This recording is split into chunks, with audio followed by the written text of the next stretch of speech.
Welcome to The Watching Dead, the officially unofficial podcast for AMC's The Walking Dead. I'm Jim.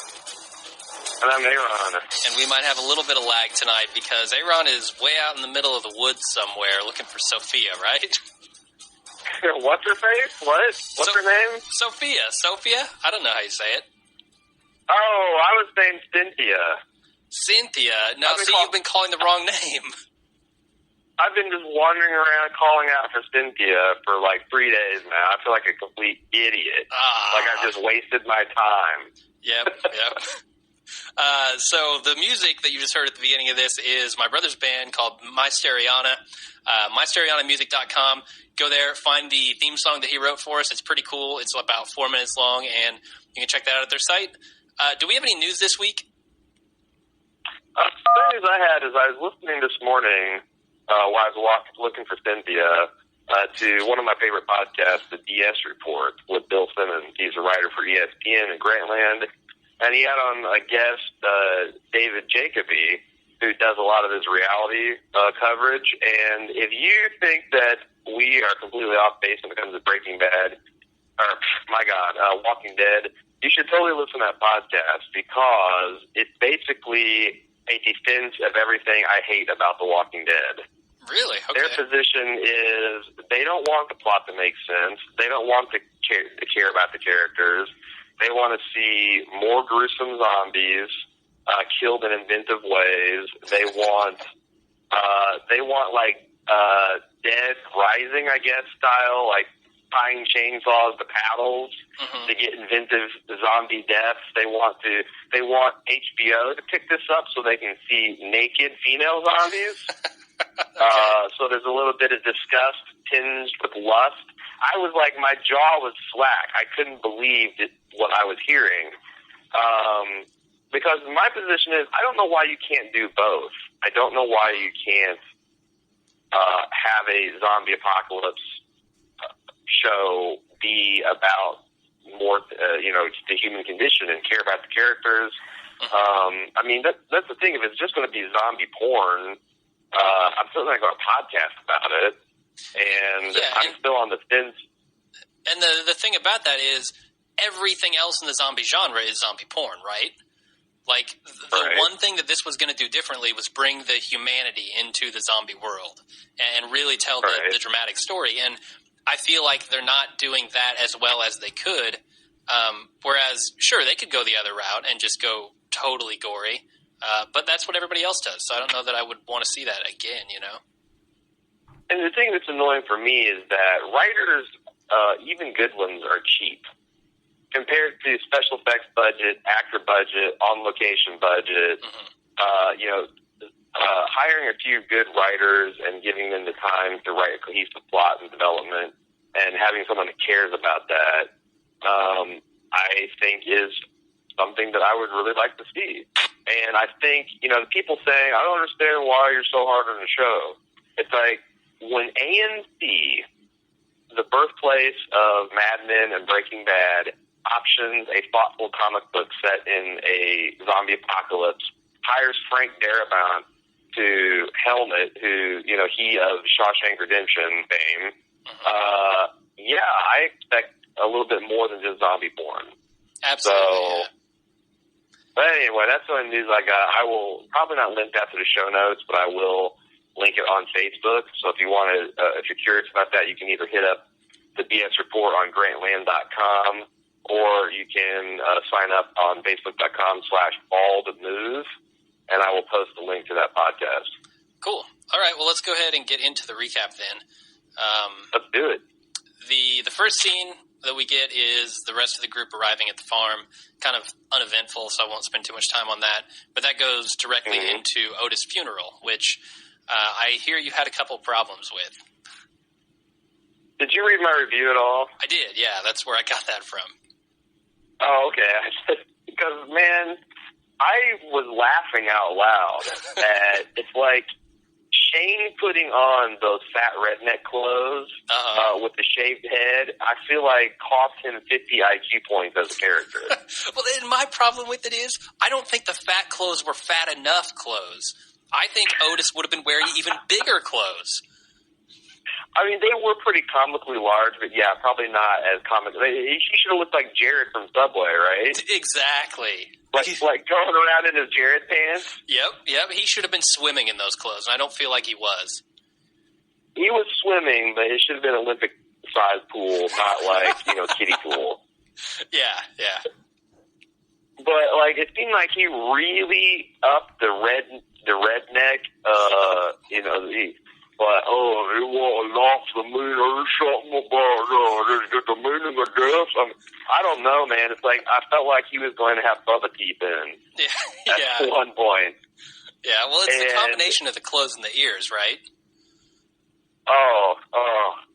Yeah, I'm almost beyond noticing the ears. I think I'm finally getting used to them. I'm not, man. I can't get past especially now that he shaved his head, it just amplified him. It really does. Yeah. So, did this scene work at all for you? I felt that the dialogue was a little clumsy, but I thought that the acting was better than the dialogue in that scene. And that I thought Herschel was good. Oh, well, I'm talking specifically about Shane. I thought he did a pretty good job as far as just portraying the emotion, but the actual words he was saying didn't strike home with me at all. Oh, not me. Just the way he was kind of shifting and from foot to foot and slinking around and doing his hang dog expression. It wasn't working at all for me. It was pulling riotous laughter from me, honestly. Yeah. Well, see, that's kind of the story of this whole episode for me is I went into it, and when I first saw it, I thought it was really bad, actually. Nothing happened. I thought all of the acting was really bad, but then I went back, and I've seen it like 3 times now. And this third time that I watched it, I noticed a lot of really subtle things that I hadn't picked up on the first couple of viewings. And a lot of it was acting-based. A lot of it was some of the dialogue was better than I thought at first. Well, not in this particular scene, but in other places. So I really benefited from multiple viewings. And to be fair, I have a problem laughing at funerals. It's super off-putting. Shame I find them just hilarious. I mean, the people stop inviting me to them. So it might not be AMC's fault necessarily. Yeah. Okay, so after the hilarious funeral, Herschel basically agrees, after very little argument, to turn the farm into an armed camp, right? I mean... Well, no. I think he agreed to have one sentinel. No, he agreed to have one person with a rifle, which he refused to have guns, but now, okay, you can have a rifle for a lookout. And then he also agreed to a training camp on the farm for weapons, which is where Shane and Andrea and what's-his-face went. True. But I think it's like one of those things where it's a negotiation. And the other thing is, Herschel, I read on his face that he was kind of trying to gauge, because Herschel has no weapons. These guys have a lot of weapons. Mm-hmm. And I think I read on his face that he was judging how far he could push this, because, I think he's worried that Rick is pretty reasonable, that he sees Andrea and, Daryl and Shane as these kind of hothead. Sure. And, he's got to be thinking, my God, I've got my daughters and myself here, and we're unarmed. These guys can just take everything from us. Yeah, no, that's a good point. He doesn't know these people at all, despite what they've been through on his farm already, So, right. But you could definitely tell these people standing around, these are the go-getters and the leaders of the pack. You notice everyone else who's not, alpha dog is over doing some menial task. You've got everybody, carrying wood and stuff in the background, and they're making the plans. So... Oh, for sure. And this becomes relevant when speaking of Wells when we get to that part. Mm-hmm. The complete lack of adults in that situation are what led to the tragedy, in my opinion. So they talk about, Maggie was really concerned about what do they do if they find Sophia, if they should shoot her. And Maggie was getting concerned, and Herschel gave her a significant look like, hey, let's not talk about that right now, which I was debating whether we should have a spoiler section. I think we should definitely have a spoiler section. Because we got some things we need to talk about. We should, definitely. But I have another interpretation of that look. Oh? I think that look was Herschel telling Maggie not to get involved with these people. Don't concern yourself with their affairs because they're not going to be around here very long. We want them out of here.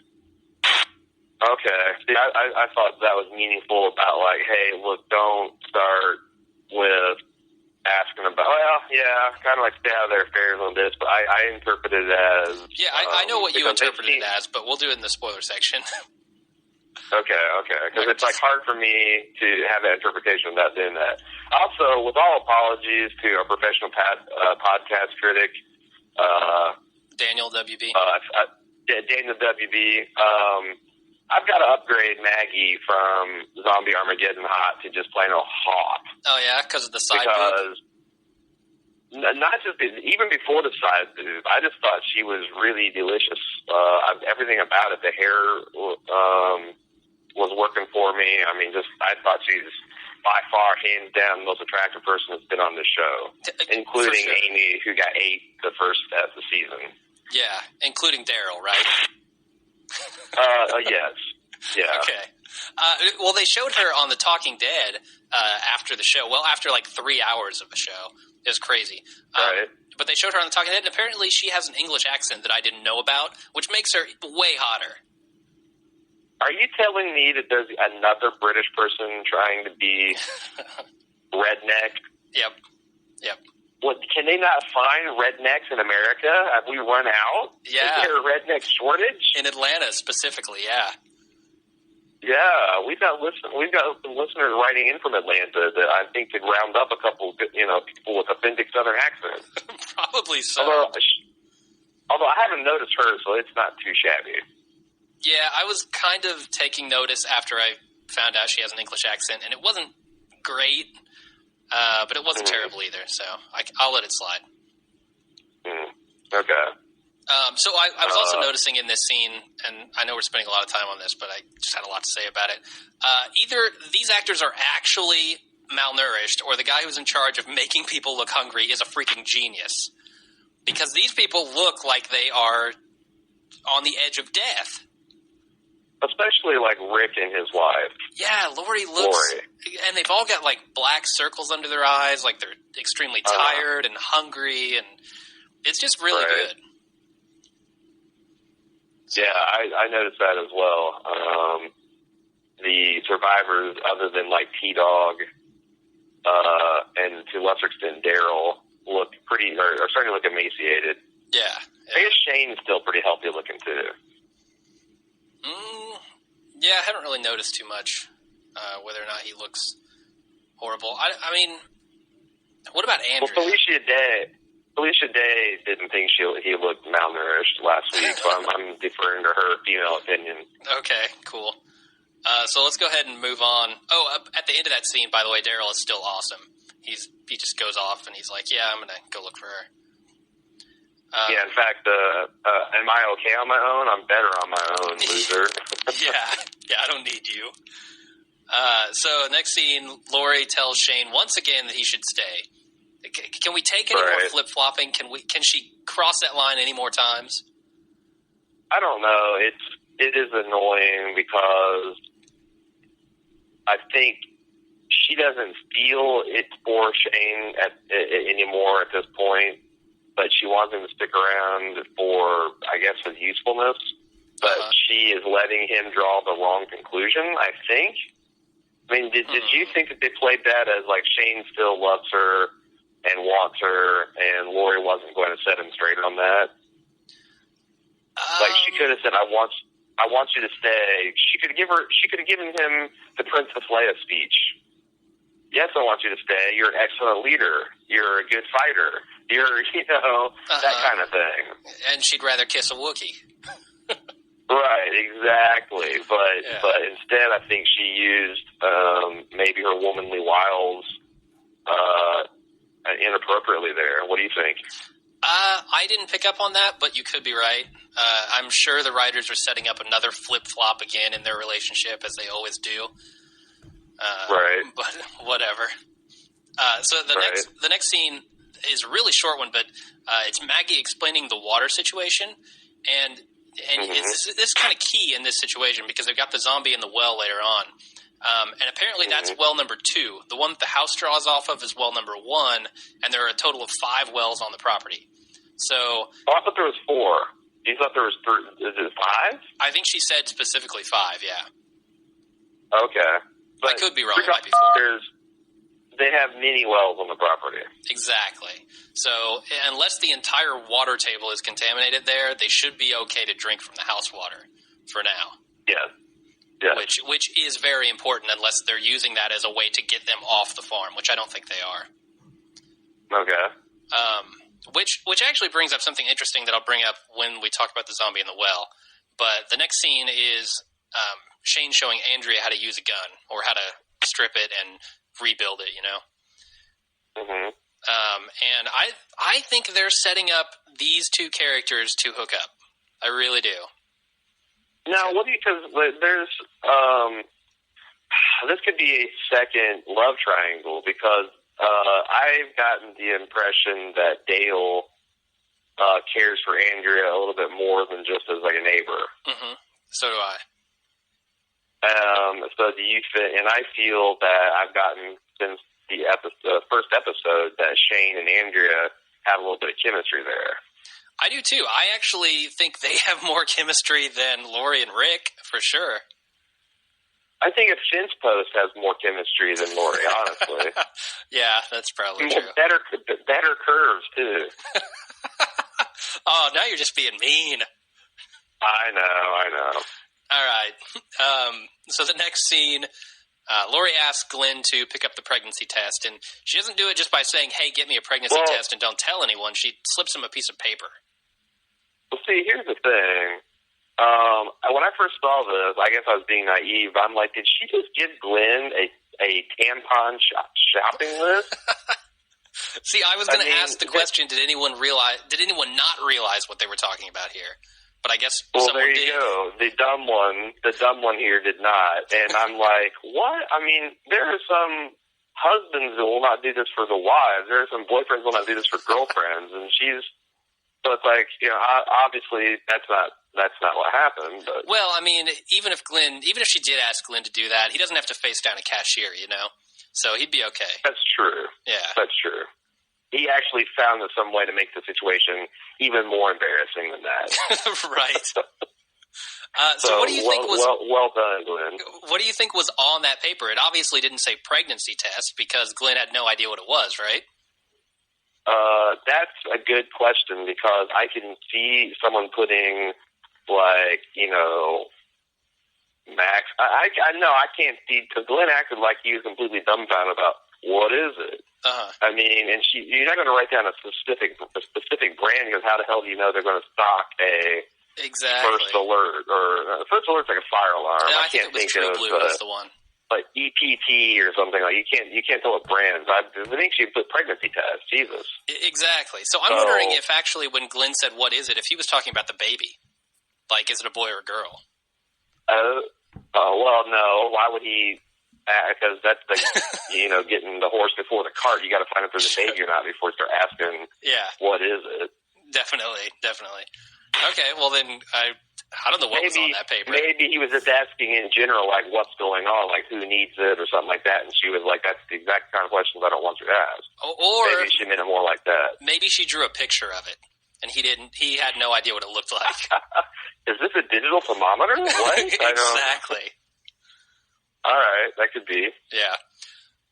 So then we cut to them finding the zombie in the well. But wait a second, didn't we skip over Herschel telling Rick that him and his folks going to have to move on? Yeah, I think that was at the tail end of the scene where they're turning it into an armed camp, right?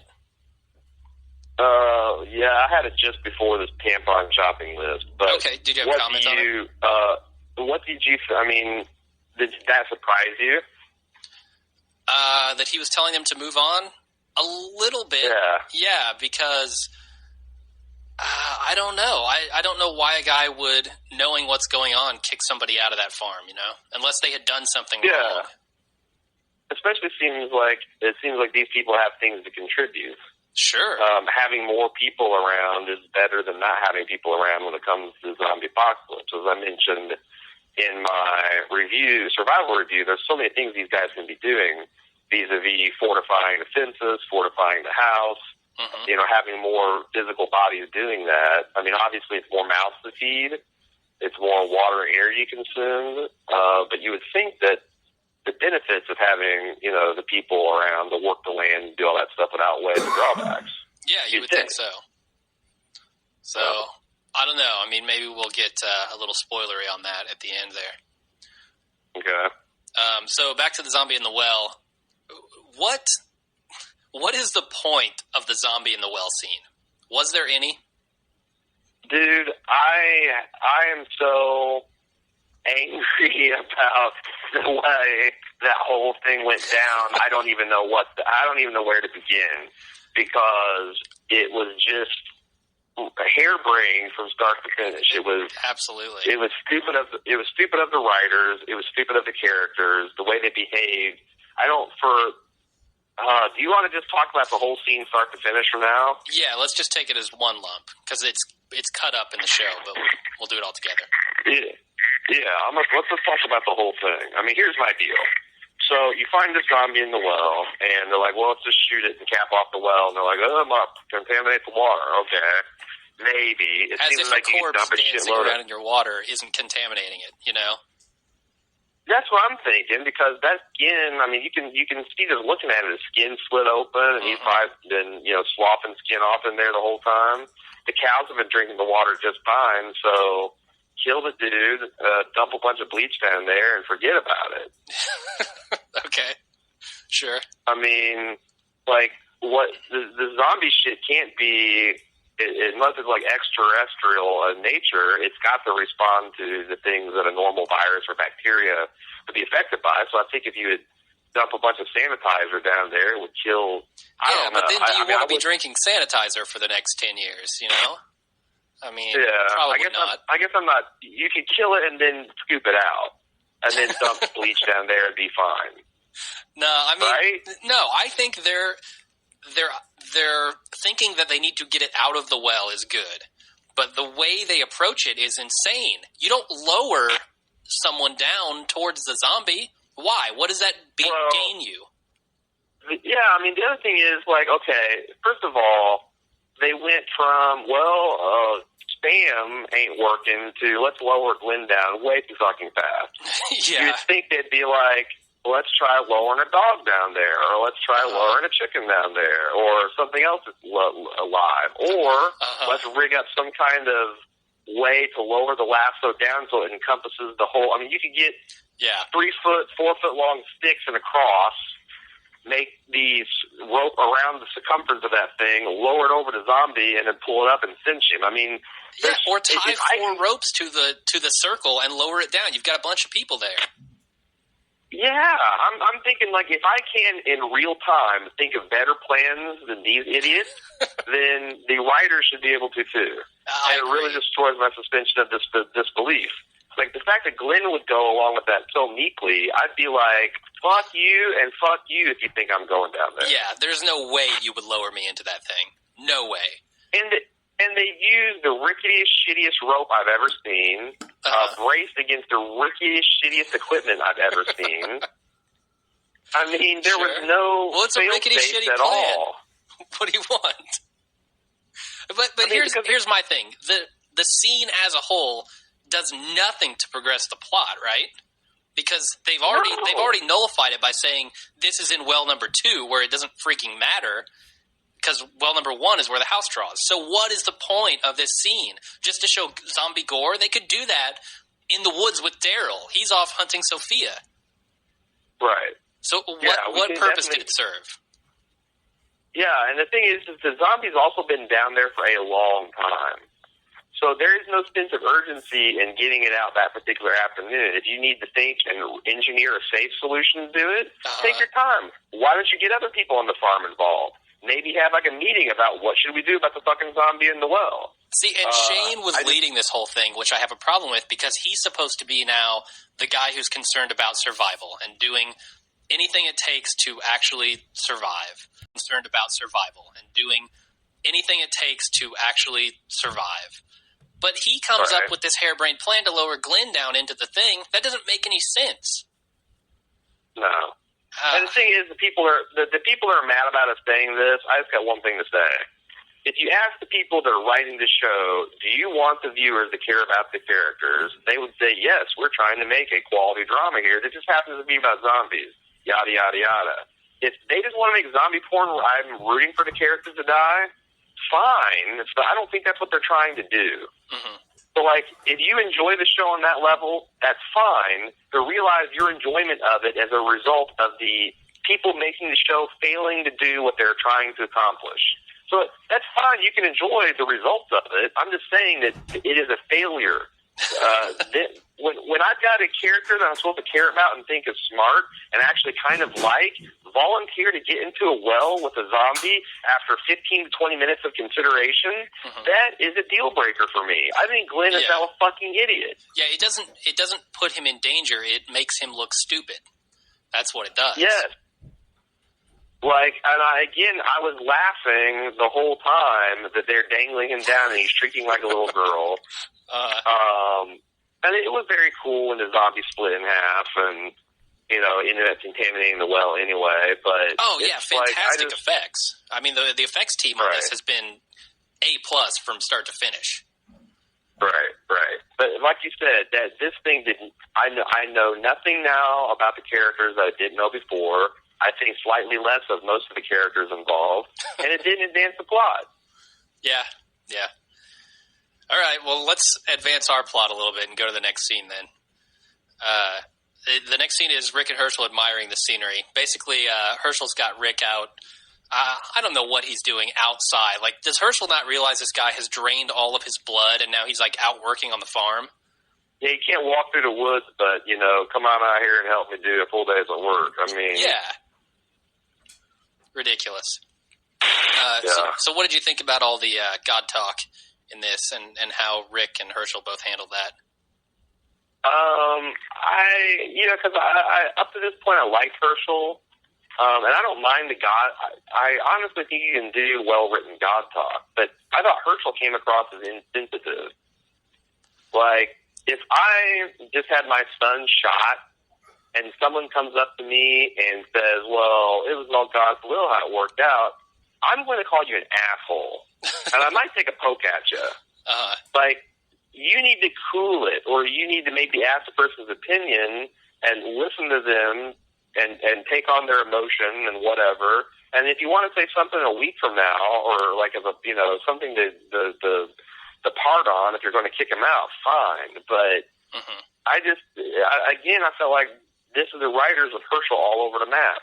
He is a hard ass that's going to kick them all off the farm as soon as they're well enough to travel. But then he wants to get philosophical and like, look at all this gorgeous farmland I got here, Rick, and let's talk about how God needs a plan for all of us.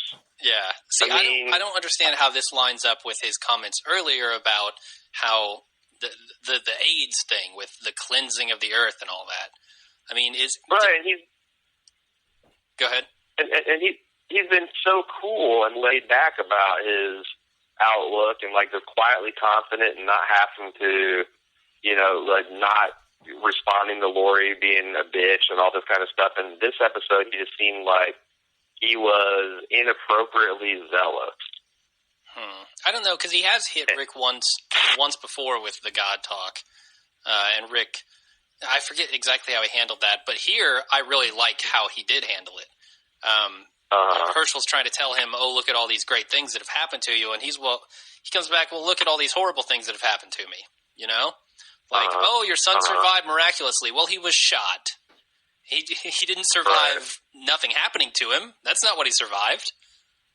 Right. So, I felt like that conversation was all over the map, but in the end, I liked that Rick kind of put him in his place and just walked away. Yeah, and I don't actually have a problem with the way Herschel did his speech. I think the guy who plays Herschel is a great actor, and I didn't think the speech because I know a lot of religious people, and I didn't think it was necessarily over the top or anything. That kind of struck true to me. Well, I kind of thought he played with like a little smile or smirk. Like, you poor deluded idiot. You think God's bad just because he shot your son. I mean, I don't know. I think if you are going to approach someone that just had his son shot and almost died in a zombie apocalypse, you need to tread a little bit more carefully than that. Yeah. That's all I'm saying. Sure. Okay, well, let's tread on then. Next scene. We also glossed over T-Dog's change of heart vis-a-vis the rednecks. Are you glad that they just kind of like washed that under the bridge? Wait. His change of heart vis-a-vis the rednecks. What do you mean? Yeah, he was talking to Dale and he said, "Hey, I just want you." That was during the zombie well scene. Yeah. Just right before, he's like, "I'm not weak. I'm not a coward. That talk wasn't me." Mm-hmm. And Dale's like, because like, well, I don't even remember what we're talking about. Yeah, I thought Dale handled that. Dale. Yeah. And I like Dale and T-Dog's kind of outsider in the group relationship forming, but I'm kind of sad to see T-Dog completely abandon that line of thought, because I thought it was, maybe a little reactionary, but kind of valid too. Well, I think the other thing that T-Dog is doing now is he's stepping up, because if you notice, when Glenn falls into the well, he's the guy who catches him, and he is straining his ass off to keep him from falling into that well. And I thought that was really cool that he's showing some value. He's showing some initiative with Dale, things like that. I think that was a bit of a turning point for him.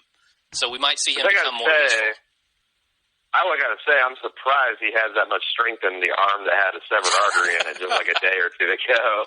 Sure. I'm amazed that he was able to grip that rope and probably burn the shit out of his hands with that. Probably, but anyway, I like the scene. I just wish the writers hadn't completely abandoned that angle, because I thought it was a good angle for the group to have. Sure. So the next scene that I want to talk about is one where Daryl makes what I think is his first dumb decision. Okay. When he goes and he's out in the woods and he finds basically Sophia's camp, right? And then he goes out into the woods. It's not Sylvia. It's not Sylvia, probably some child. I thought it was Cynthia. Sylvia, Sophia, whoever. Yeah, so it's some child. And who do you think it's going to be out in the middle of the woods? It's got to be Sophia. Yeah, no, I mean, I think that's a natural conclusion. That's the conclusion I drew anyway. It's like, well, shit, some kid camping here must be Sophia. Even if it isn't, Daryl goes out in the woods, he shouts a couple times, and then he leaves. You do not leave. Right. This is the mission that you are out to accomplish. You have found somewhere that is probably a base camp for that kid. You need to stay there. You need to stay there at least a day or two to see if that kid comes back. What you don't do is wander back to the fucking camp and not even mention it. Exactly. Especially when you're trying to comfort the mother. Well, I found the place she's been sleeping looks like it was freshly used. Maybe that might help. Yeah, let's get everybody out there and stand out from the house and call her. I mean, I want to talk about that too. And I actually like the scene between him and Carol. But I had a huge problem with that.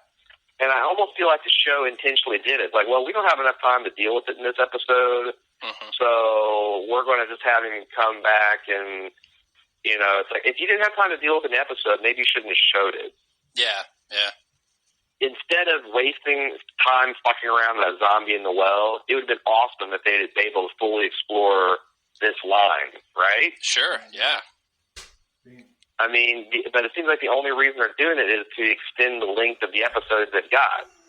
And I've got a real problem with how they've been handling the Sophia thing. It's dragging out way too long, right? Yeah, I don't believe that girl survived 3 days in the woods. Neither do – well, she's only been out 2 so far.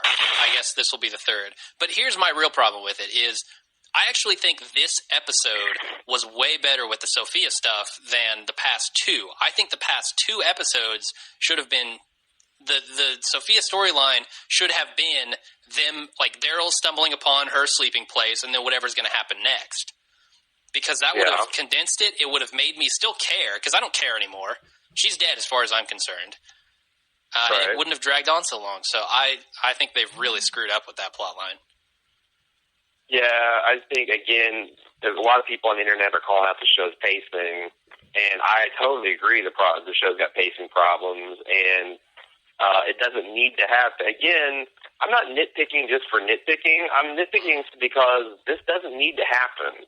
They didn't have to waste time with some of the stuff that they've wasted time on, like the zombie in the well. They could have resolved the Sophia thing. They could have, not spent so much time with Gavin at the church, and and maybe resolve the plot line with Sophia at the same time as the plot line with Carl, or maybe not try to endanger both children in one episode. That maybe was too much plot to chew off. I don't understand why this stuff doesn't get resolved in the writers' meeting before they get out and film it and be like, "Oh, this is a mess. What are we going to do?" Yeah, I don't get it. It's like, yeah. Anyway, what are you going to do? So the next scene, we talked about how the group contaminates the water supply. But then Carol, Andrea, and Shane are waiting for Sophia at the RV. And they've got a couple juice boxes set out for her, and they're telling her to wait there, basically. Like bait. Right. Yeah. No, but, okay, first of all, they have way too many supplies out there, right? If they're checking every single day, then I don't think they need 3 bottles of water, a bottle of Gatorade, a ton of food. I mean... No. Why do you need all the supplies out there? And why do you leave it laying on the trunk? Why wouldn't you just put it inside the car and put food inside? So that way birds can't get at it, wild animals can't drag it off. I mean, goddamn raccoons can get in trash cans, all right? You're expecting me to believe that no possum or raccoon has gotten into that bag of crackers? Yeah. Or why not put it in the RV? Why are they using this car as base camp now? Because they took the RV back to the farm. Oh, that's right, they did. That would explain a lot about... You totally fucked up the smart one routine just then, I gotta say. Yeah, you're right. Oh, well. I'll get it back next week. Your smart reputation is in jeopardy. You gotta bring it.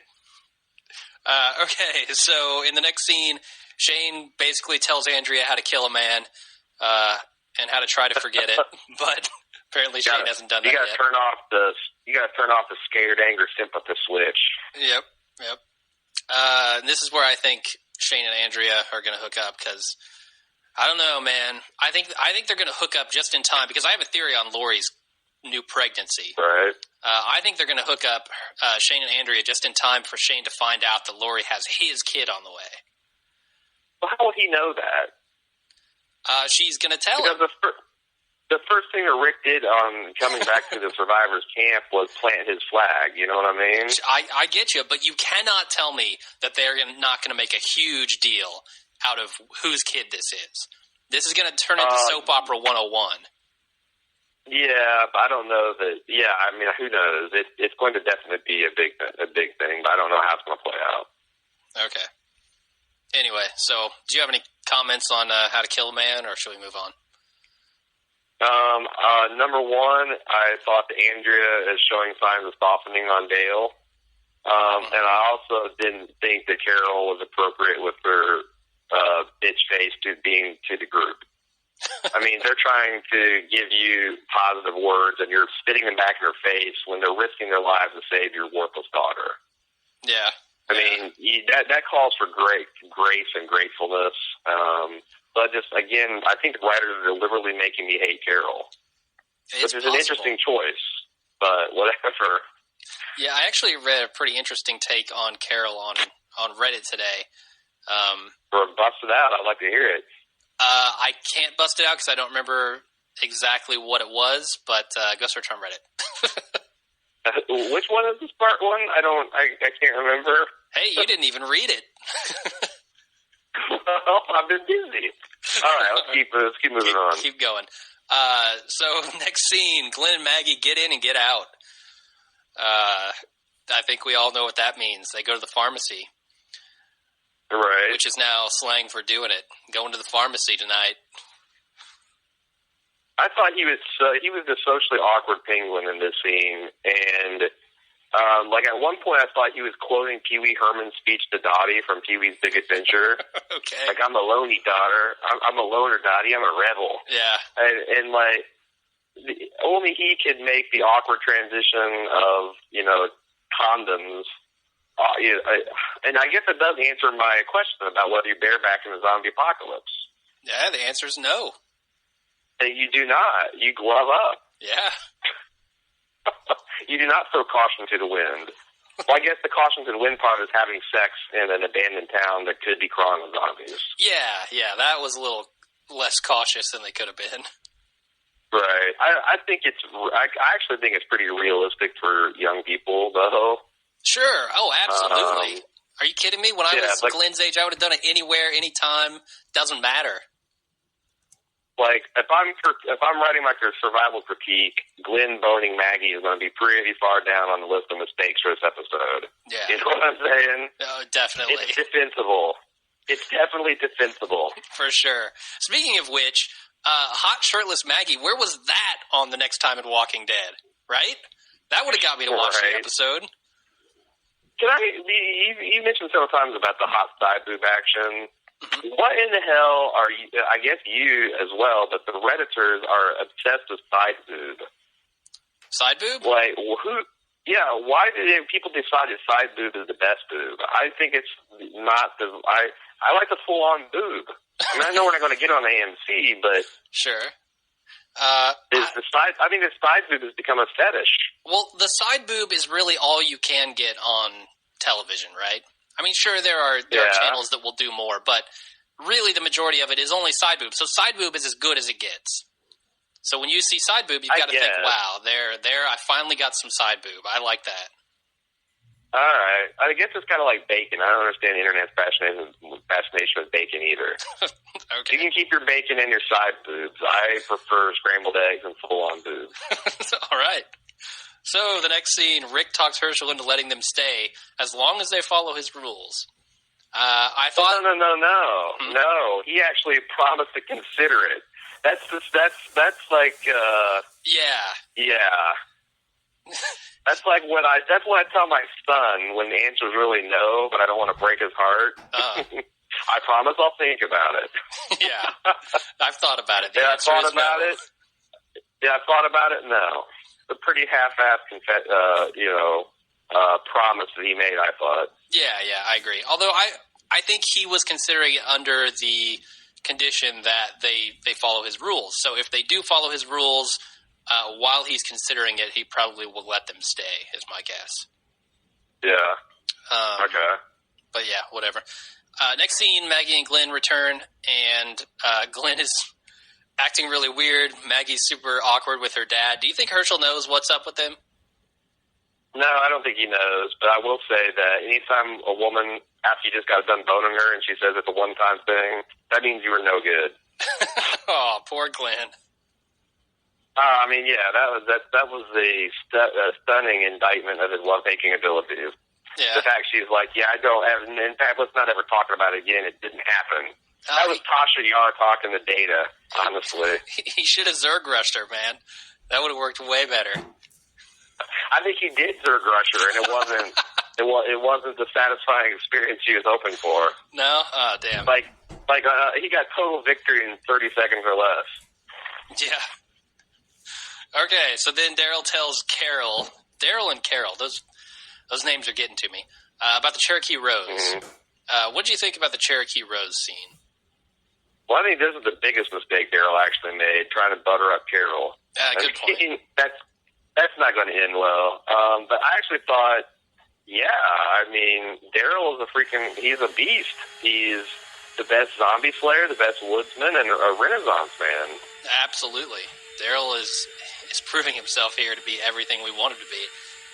Right. I did notice that in the RV there's still a bloody handprint on the door from where the zombie attacked Andrea. That was pretty cool. Yeah, I like how she cleaned everything but the massive bloody handprint. Yeah. Why would she do that? Sure I don't know. I don't understand Carol. I think she's a few bricks shy of a load at this point. I cleaned up. Really? Because I see a bloody handprint over there. Yeah, right. You still need to do some work there. Maybe not take a day off quite yet. Didn't have any Windex. Yeah, I'm starting to come around to the idea that maybe the writers are doing a good job of Carol, playing her as just unhinged. Yeah, Yeah. Well, I wonder if they're playing that with Shane a little bit too. He certainly seems to be deviating from his normal self a little bit. Yeah. So finally, Rick ditches his sheriff gear. The moment we've been waiting for 2 seasons now. He gets rid of it. First of all, he gives his hat away, right? But then he immediately makes arrangements to borrow it right back. He's like, well, here, you can have my hat, but I want it back sometimes.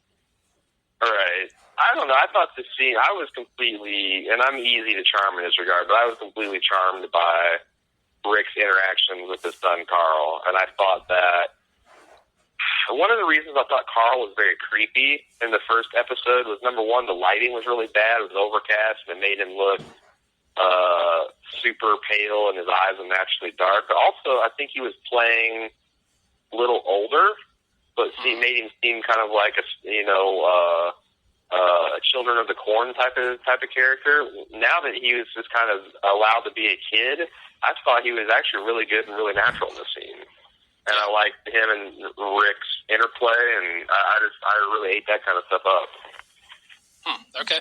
Yeah, I kind of. Why do you think Rick of this time of all times put away the sheriff's badge? This almost certainly to me is because they found a place to stay, a place that's safe, a place that's secure. He doesn't have to be the protector anymore, so he's finally able to relax a little bit. He did seem like he, in his talks with Herschel, never really wanted to be the leader. Which is odd because he's interjected himself as the leader in every situation. Yeah, considering he's a sheriff as well, that's kind of odd. Yeah, right. So, I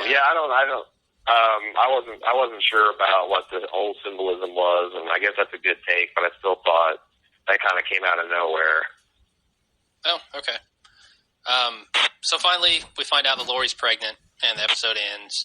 My big question here is, obviously this is what Jenner told Rick, right? That Lori's pregnant.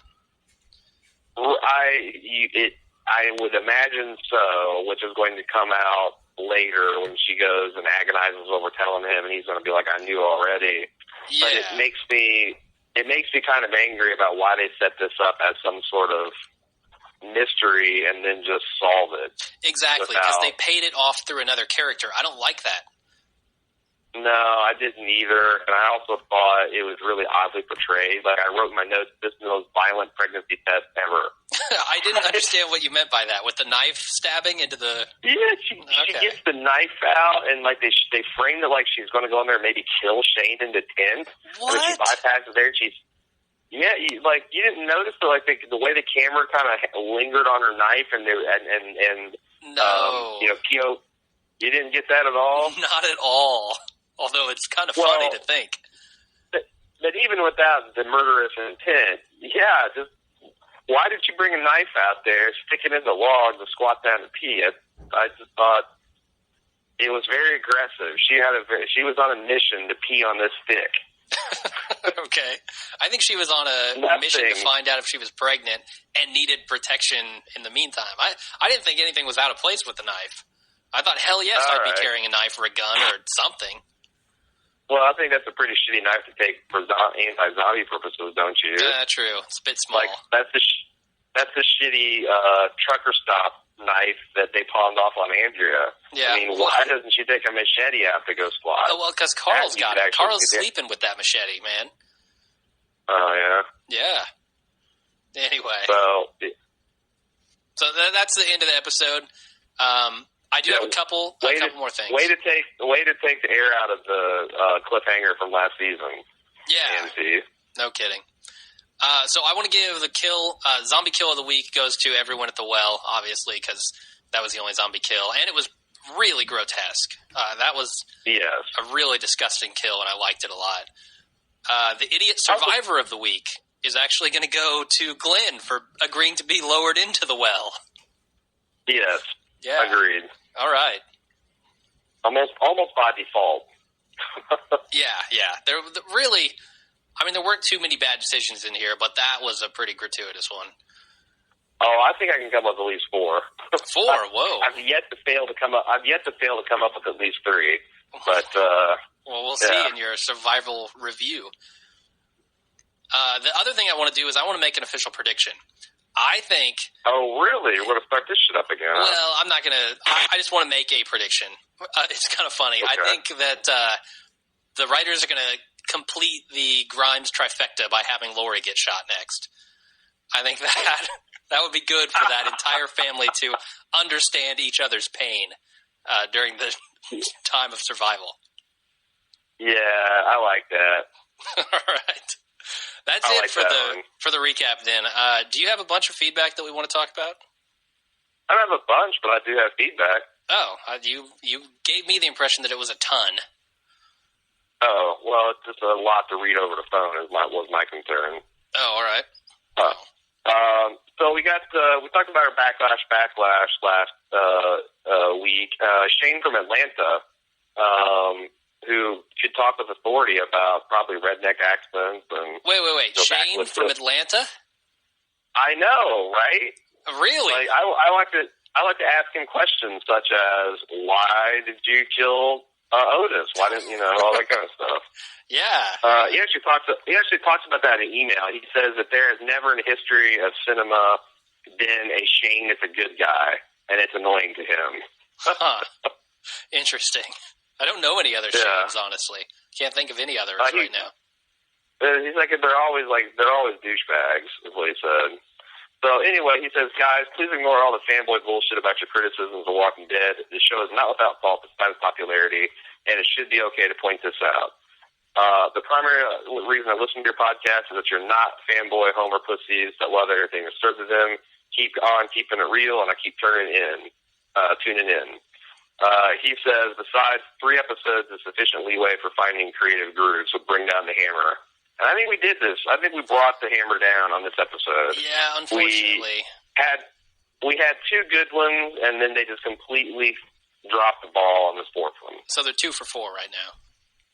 That's basically what they were batting in the first season. I thought so. They had 3 dynamite episodes, and then 2 bad ones, and then a decent one, and a bad.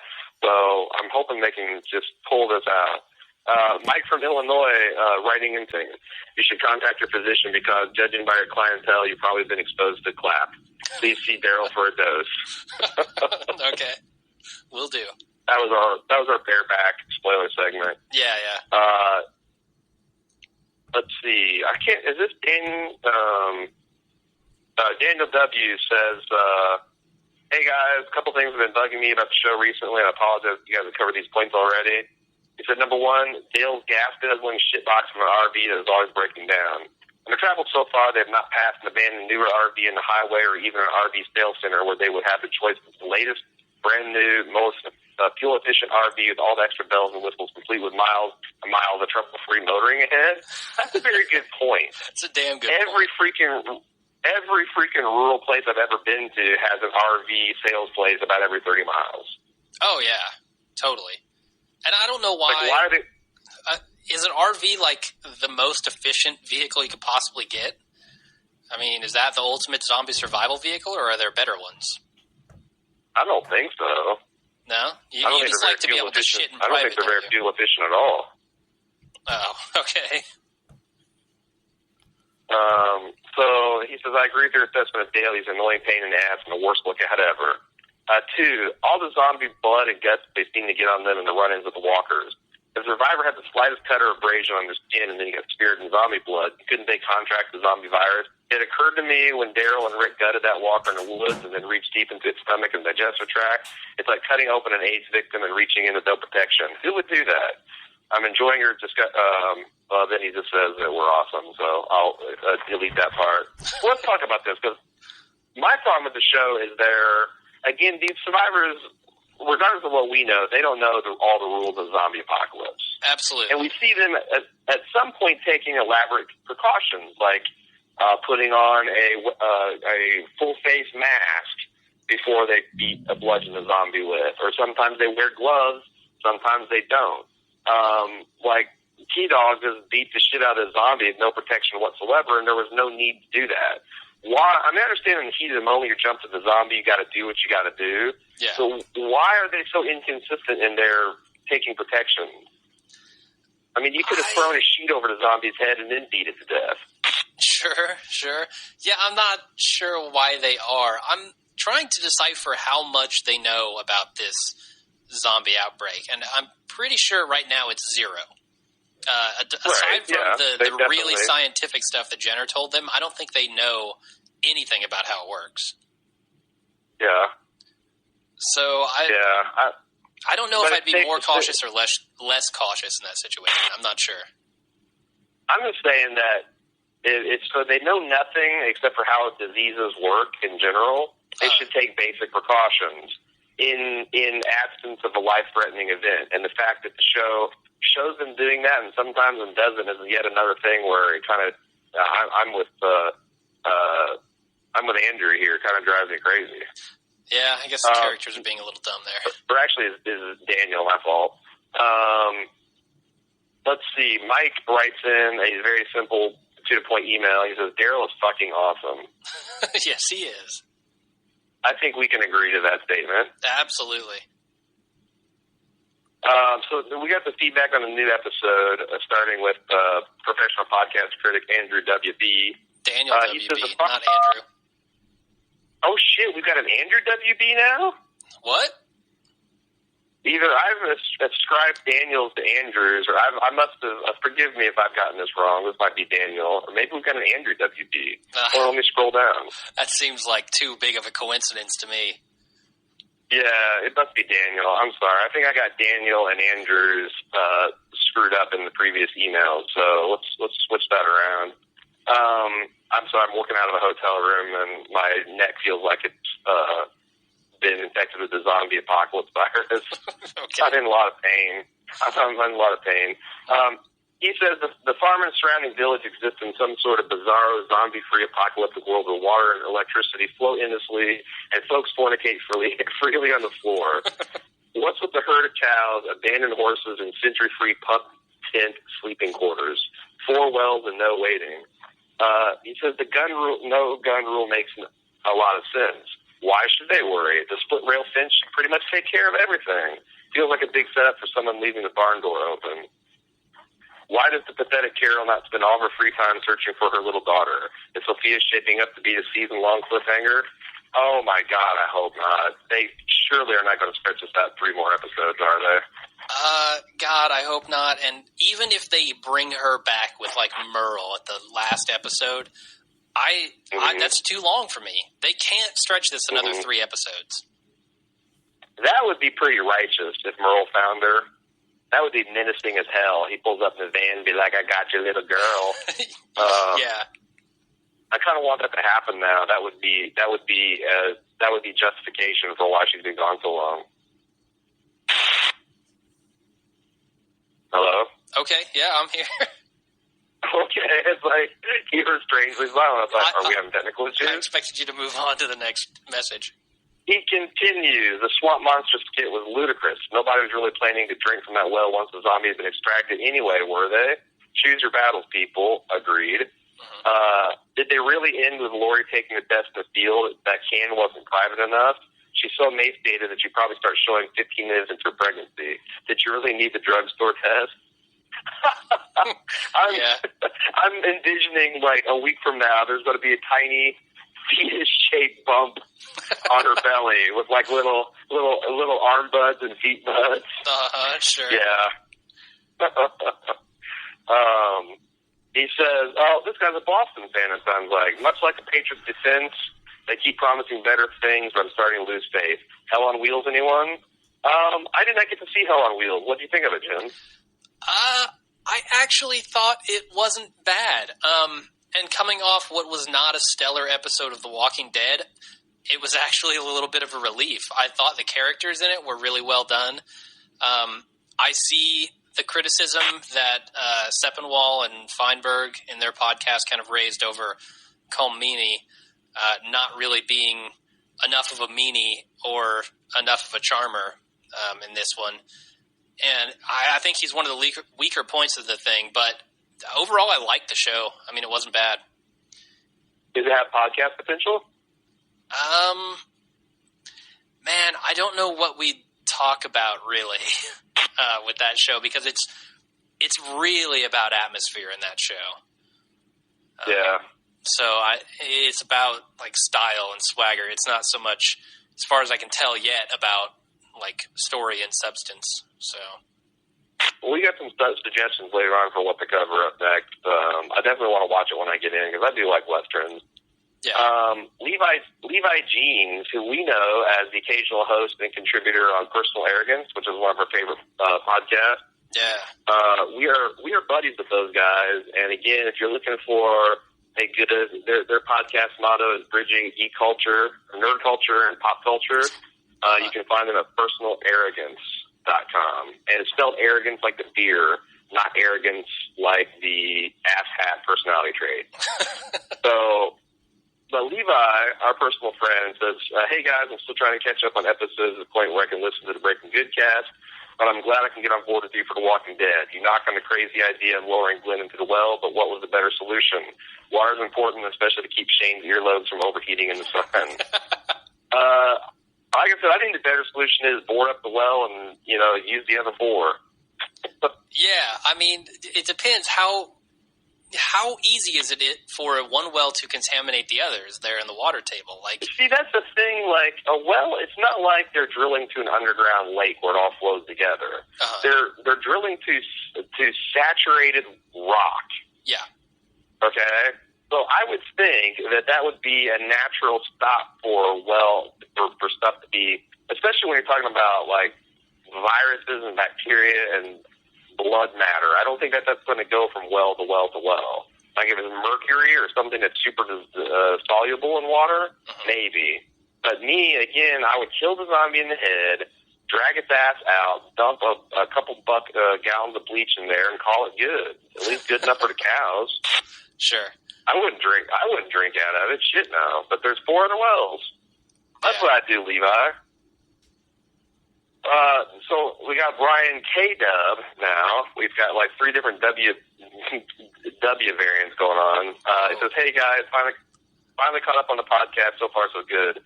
Don't take any slack from listeners about your opinion. It shows issues, which it does. Say it. I love zombies, which is why I try to watch the show. But the show does have its major issues, which you guys point out well. One point I have to disagree with you guys is with Dale. You guys really hate on him, which is okay, but don't we need a sensible, caring person looking out for everyone in the group, a father figure?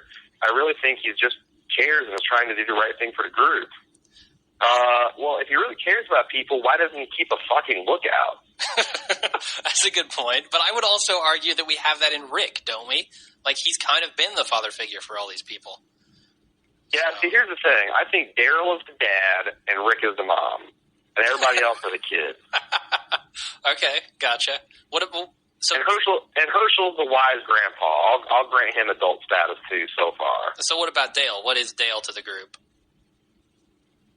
Who's Dale? Yeah. Dale the crazy Dale uncle? is the drunk uncle that you're not too sure about at the family reunion. That you don't trust to keep lookout? Yeah, that you wouldn't trust to keep a lookout. He finds it hard to keep down a job. Makes inappropriate comments.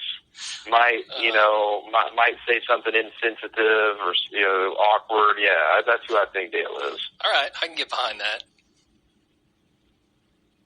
We got 3 more feedbacks from Facebook. Dave L says that this episode had to have driven you guys nuts. Lowering a live human down the well to lure a fucking zombie? Really? How is removing the zombie supposed to decontaminate the water supply anyway? Zombiness has to be transmitted by bodily fluids, and you'd have to assume that the well was crawling with an extreme amount of zombie fluid. They basically made zombie tea down there, I think. Yeah. And the farmer daughter Glenn sex scene. Probably not best to have sex in an unsecured convenience store during a zombie apocalypse. I'm just saying. Farmer's daughters may be a bit embarrassed to have sex at daddy's house, but I think it would be more embarrassing to run away topless from a vicious zombie. I think this week is a big step back after 2 solid steps forward. And I agree. I actually used that comment, Dave, as to open up my review for this week. Yeah, I agree with that. Anything to add? No, we pretty much talked about it, and he hit our thoughts spot on. So Kim S. said, there's a scene from tonight's episode where my only thought was, why the fuck did you even think that was a good idea? Yeah. In fact, I was saying that the whole time, like when they were prepping, I'm like, how is this happening? How are the writers thinking they're going to get away with this scene? Yeah, who's letting this happen? Yeah. Or why is everyone letting this happen? Well, because the two adults were away. Rick and Daryl were otherwise occupied, but the kids are doing some dumbass kid thing. Yeah, but what about Shane? Shane's supposed to be the survival guy now. Nah, Shane's a kid, too. No, I don't buy him as an adult. No, not at all. Sorry. All right. Not after he shaved his head and gave that Otis speech. He's firmly at the kid. He's at the kid stable.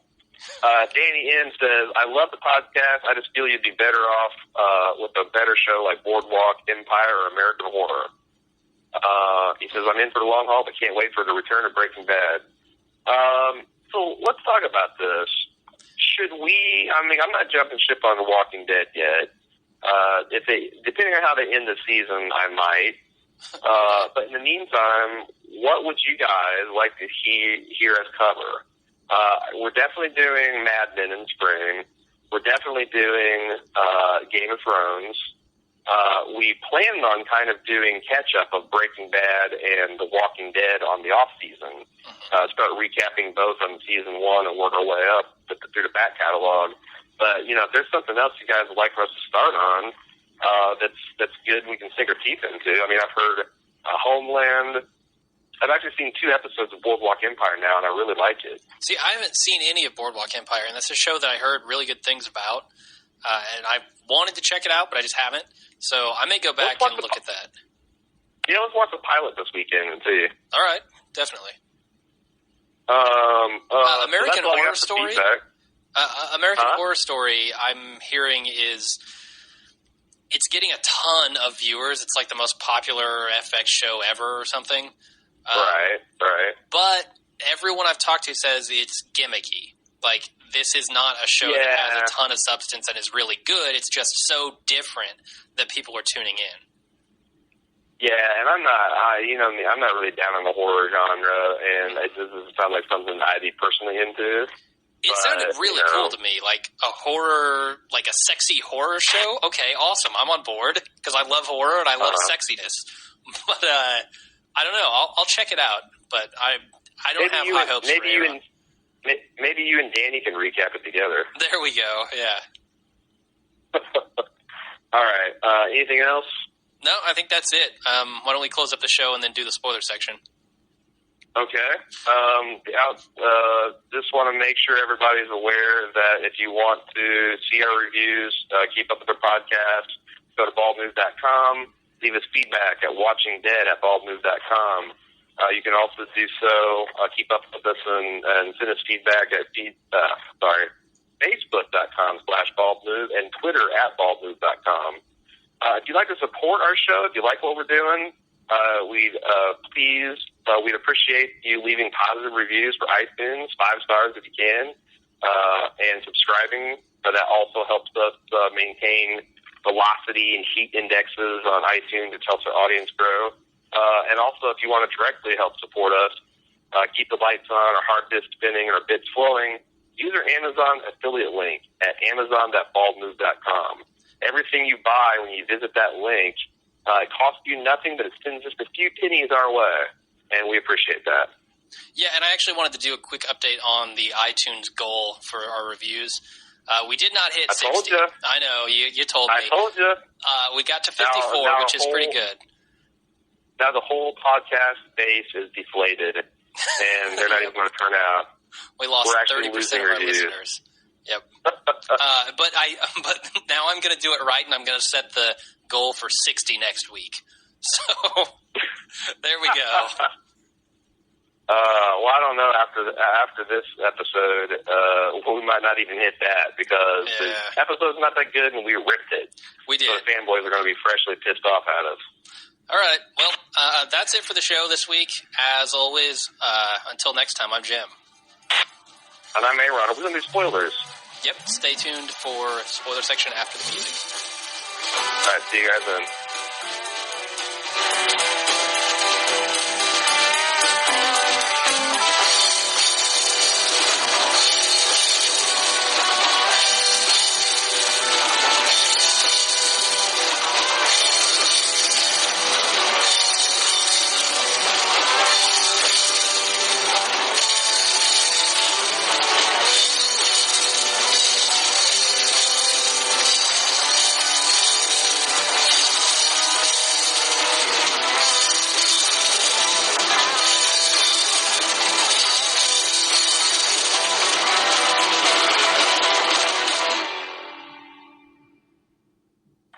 Okay, we're back for the spoiler section.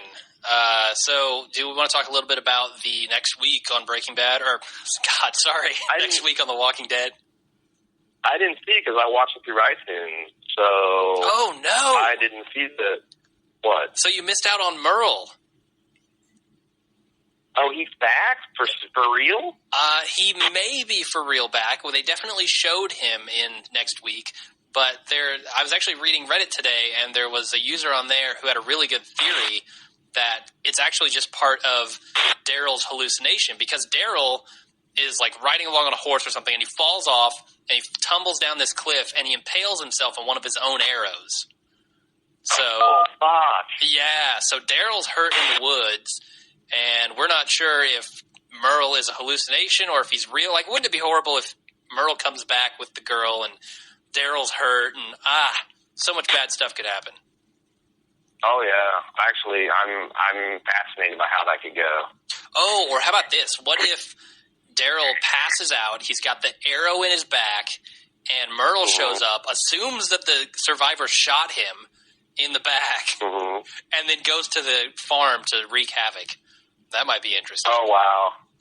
Yeah, because they're totally not prepared for that. Not at all. They don't have any guns, thanks to Herschel. Oh, man. Okay, so let's talk, speaking of Herschel, so they're definitely going to go down the path that the comics went, right? Absolutely. There was foreshadowing all over the place for that barn. Yeah. And in fact, I've seen a lot of people on Alan Sepinwall, whether or not they've read the comics or not, a lot of people are dead on in speculation that, like, yeah, they got some zombies holed up in that barn that they're thinking that they can save once the cure is found. Yep, and that's exactly how it plays out in the comic. And of course, things go crazy and they get loose and start eating people. And now, the one thing I've got a question about is they showed Maggie as being squeamish about killing zombies. Yeah. But didn't they just show in episode 2 her riding in literally on her high horse and playing croquet with a zombie's head? Yes, they did. Yeah. So is this another instance of her being wildly inconsistent, or is it perhaps that she recognized the zombie in the well?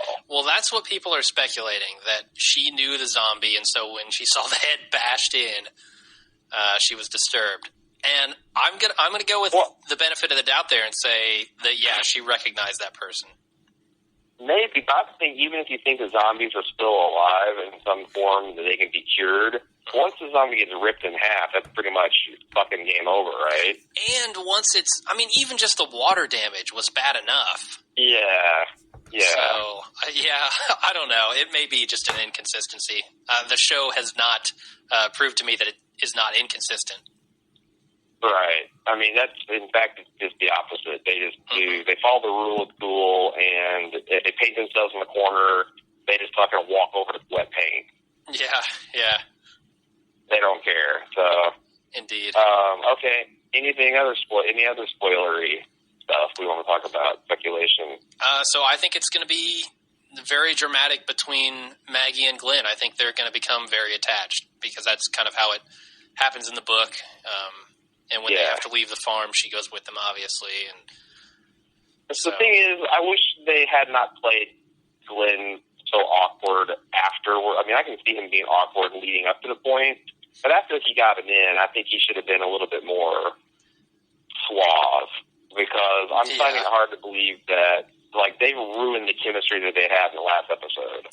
Yeah, I agree, because he was a little bit more mature. Like, when he's out there praying to God, he actually came back with some lines that didn't sound like a little kid, you know?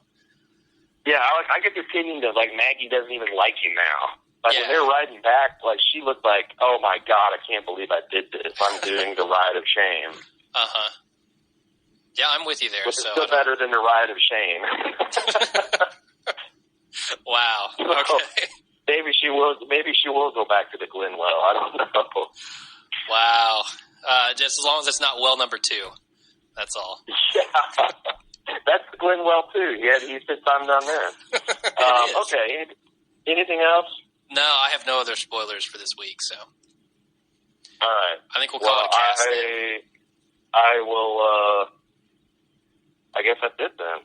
Yeah, sorry for the audio problems the last couple of weeks. This week is unavoidable. Last week was our fault. Next week we will be back in full form. And hopefully Jim will at least sound good, even if my dulcet tones are less than dulcet. I hope so, yeah. Unless I fucked it up again. We still haven't missed one, so there's that. There is that. All right, well, that's it for the show. Thanks for listening, and join us next week. Good night, everybody. Starting a business can seem like a daunting task, unless you have a partner like Shopify. They have the tools you need to start and grow your business. From designing a website to marketing to selling and beyond, Shopify can help with everything you need. There's a reason millions of companies like Mattel, Heinz, and Allbirds continue to trust and use them. With Shopify on your side, turn your big business idea into... Sign up for your $1 per month trial at shopify.com/special offer.